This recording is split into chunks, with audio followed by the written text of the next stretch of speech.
ಮೈಸೂರಿನಲ್ಲಿ ಜಿ ಪರಮೇಶ್ವರ್ ಮಗಳ ದರ್ಬಾರು ಕಮಿಷನರ್ ಕಚೇರಿಯ ಮುಂದೆ ಕಾರು ನಿಲ್ಲಿಸಿ ಬಿಲ್ಡಪ್.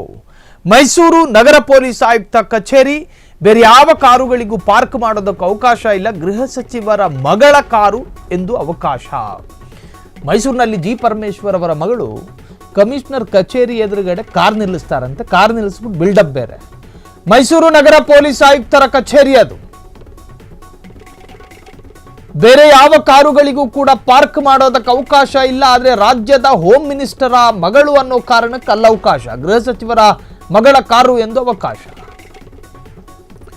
ಪರಮೇಶ್ವರ್ ಮಗಳ ನಡೆಗೆ ಸಾರ್ವಜನಿಕರಿಂದ ಆಕ್ರೋಶಗಳು ವ್ಯಕ್ತವಾಗಿದೆ. ಸಾರ್ವಜನಿಕರು ಈ ಕೆಲಸ ಮಾಡಿದ್ರೆ ಪೊಲೀಸರು ಸುಮ್ಮನೆ ಬಿಡ್ತಾರ? ಮಿನಿಸ್ಟ್ರು ಮಗಳು ಅನ್ನೋ ಕಾರಣಕ್ಕೆ ತಲೆ ಮೇಲೆ 2 ಕೊಂಬ ಇರುತ್ತೆ. ಮಗಳಿಗೆ ಯಾವುದಾದ್ರೂ ಸಾಂವಿಧಾನಿಕ ಹುದ್ದೆ ಸಿಕ್ಕಿ ಬಿಡ್ತಾ? ಪರಮೇಶ್ವರ್ ಮಗಳು ಅನ್ನೋ ಕಾರಣಕ್ಕೆ ವಿನಾಯಿತಿ ಸಿಗ್ತಾ? ಮಗಳಾದ್ರೆ ನಿಮ್ಮ ಮನೆಯಲ್ಲಿ, ಊರಲ್ಲ. ಐಷಾರಾಮಿ ಕಾರು ನಿಲ್ಲಿಸಿ ಬಿಲ್ಡಪ್ ಕೊಟ್ಟ ಪರಮೇಶ್ವರ್ ಅವರ ಮಗಳು. ಕಮಿಷನರ್ ಸೀಮಾ ಲಾಟ್ಕರ್ ಉತ್ತರ ಕೊಡ್ತಾರ? ಮಗಳ ಕಾರ್ ತಂದು ನಿಲ್ಲಿಸಬೇಕಾದ್ರೆ ನಡೀರಿ ಹೊರಗಡೆ ಅಂತ ಹೇಳೋ ಧೈರ್ಯ ಇದೆಯಾ ನಿಮಗೆ? ಮೈಸೂರಿನಲ್ಲಿ ಜಿ ಪರಮೇಶ್ವರ್ ಅವರ ಮಗಳ ದರ್ಬಾರ್. ಸರ್ಕಾರ ನಿಮಗೆ ಒಂದು ಸ್ಥಾನಮಾನ ಕೊಟ್ಟಿರುವುದು ಜನ ನಿಮಗೆ ಕೊಟ್ಟ ಅಧಿಕಾರದ ಆಧಾರದ ಮೇಲೆ. ನೀವೆಲ್ಲರೂ ಜನಪ್ರತಿನಿಧಿಗಳು, ಜೊತೆಗೆ ಚುನಾಯಿತ ಪ್ರತಿನಿಧಿಗಳು. ನಿಮ್ಮನ್ನು ಯಾರೋ ಎಲೆಕ್ಟ್ ಮಾಡಿದ್ದಾರೆ, ನಿಮ್ಮನ್ನ ಏಕಾಏಕಿ ಸೆಲೆಕ್ಟ್ ಮಾಡಿದ್ದಲ್ಲ. ನೀವೆಲ್ಲರೂ ಎಲೆಕ್ಟೆಡ್ ಕ್ಯಾಂಡಿಡೇಟ್ಸ್ಗಳು, ನಿಮ್ಮನ್ನ ಚುನಾಯಿತ ಜನಪ್ರತಿನಿಧಿಗಳು. ನಿಮ್ಮ ಮಗನೋ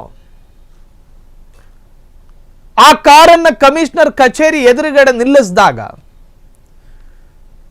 ಸೈಡಿಗೆ ಹಾಕು, ಇದು ಕಮಿಷನರ್ ಕಚೇರಿ ಅಂತ ಹೇಳೋದಕ್ಕೆ ಧೈರ್ಯ ಅಲ್ಲಿದ್ದ ಯಾವ ಅಧಿಕಾರಿಗೂ ಇರಲಿಲ್ಲ. ಕಾರಣ, ನಮ್ಮ ರಾಜ್ಯದ ಗೃಹ ಸಚಿವರ ಮಗಳು ಅನ್ನುವ ಕಾರಣಕ್ಕೆ.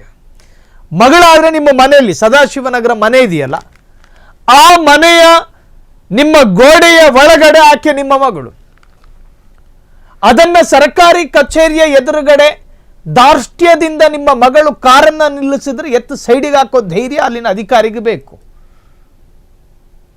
ಹೋಮ್ ಮಿನಿಸ್ಟರ್ ಮಗಳಂದು ಕೂಡಲೇ ಎಲ್ಲ ಅವಕಾಶಗಳನ್ನು ಗಿಟ್ಟಿಸಿಕೊಳ್ಳಬೇಕು ಅಂತಲ್ಲ. ಸ್ಟೇಷನ್ಗೆ ಹೋಗಿ ಸರ್ಕಲ್ ಇನ್ಸ್ಪೆಕ್ಟರ್ ಅನ್ನ ಎದ್ದು ನಿಲ್ಲಿಸಿ ಆ ಸ್ಥಾನದಲ್ಲಿ ಕೂತ್ಕೊಳ್ಳಿ ನೋಡೋಣ. ಇದನ್ನು ಮಾಡೋದು ಒಂದೇ, ಅದನ್ನು ಮಾಡೋದು ಒಂದೇ ಅಲ್ವಾ? ಸರ್ಕಾರಿ ನಿಯಮಗಳನ್ನು ಬ್ರೇಕ್ ಮಾಡ್ತೀರಾ? ಸರ್ಕಾರಿ ಆದೇಶಗಳನ್ನು ಉಲ್ಲಂಘನೆ ಮಾಡ್ತೀರಾ? ಇದನ್ನೇ ಯಾರಾದರೂ ಆಟೋ ಡ್ರೈವರ್ ಯಾವನಾದ್ರೂ ಮಾಡಿದ್ರೆ ಸುಮ್ಮನೆ ಇರ್ತಿದ್ರ ನೀವು? ಒದ್ದು ಒಳಗಾಕಿ FIR ಹಾಕಿ, FIR ಮೇಲೆ ಇನ್ನೊಂದೇನಾದ್ರೂ ಹಾಕಕ್ಕಾಗುತ್ತಂತ ನೋಡ್ತಾ ಇದ್ರಿ. FIR ಮೇಲೆ ಇನ್ನೊಂದು ಹಾಕೋದಕ್ಕಾಗುತ್ತಂತ ನೋಡ್ತಾ ಇದ್ರಿ ನೀವು. ಸಾಧಾರಣ ವ್ಯಕ್ತಿ ಮಾಡಿದ್ದಿದ್ದರೆ ಇಡೀ ಆಕಾಶ ಭೂಮಿ ಒಂದು ಮಾಡ್ತಾ ಇದ್ರಿ. ಪ್ರತಿಷ್ಠೆ, ಐಷಾರಾಮಿ, ಆಡಂಬರದ ಕಾರು ಅಂತ ಹೇಳಿ ನಿಮ್ಮ ಎದೆ ಮೇಲೆ ನಿಲ್ಲಿಸ್ಕೊಳ್ಬೇಕಾದ್ರೆ, ಸರ್ಕಾರಿ ಭೂಮಿ ಅದು, ಜನರ ತೆರಿಗೆ ಹಣದಿಂದ ಅದು ನಿಭಾಯಿಸ್ತಾ ಇರೋದು ನೀವು. ಹಾಗಾಗಿ ಇದಕ್ಕೆಲ್ಲ ಅವಕಾಶ ಮಾಡಿಕೊಡಬೇಡಿ. ಅವಿವೇಕಿತನ ಅಲ್ವಾ ಇದು? ನಿಮ್ಮ ಮನೆ ಮೈದಾನದಲ್ಲಿ ನಿಲ್ಲಿಸ್ಕೊಳ್ಬೇಕಾದ್ರೆ ಜಾಗ ಇಲ್ಲ ಅಂದರೆ, ಕಮಿಷನರ್ ಕಚೇರಿ ಏನು ಪಾರ್ಕಿಂಗ್ ಲಾಟ್ ಅನ್ಕೊಂಡಿದ್ದೀರೇನು? ಜಿ ಪರಮೇಶ್ವರ್ ಅವರ ಮಗಳು ಕಾರು ನಿಲ್ಲಿಸಿದ ಕಾರಣ ಆಕೆಯ ವಿರುದ್ಧ ಆಕ್ರೋಶಗಳು ವ್ಯಕ್ತವಾಗಿದೆ. ಜನಸಾಮಾನ್ಯರು ಕೇಳ್ತಾ ಇದ್ದಾರೆ, ಗೃಹ ಸಚಿವರೇ, ನೀವು ಇಡೀ ಊರು ಜನರಿಗೆ ಪಾಠ ಮಾಡೋರು, ನೀವೇ ಹಿಂಗೆ ಮಾಡಿದ್ರೆ ಹೆಂಗೆ?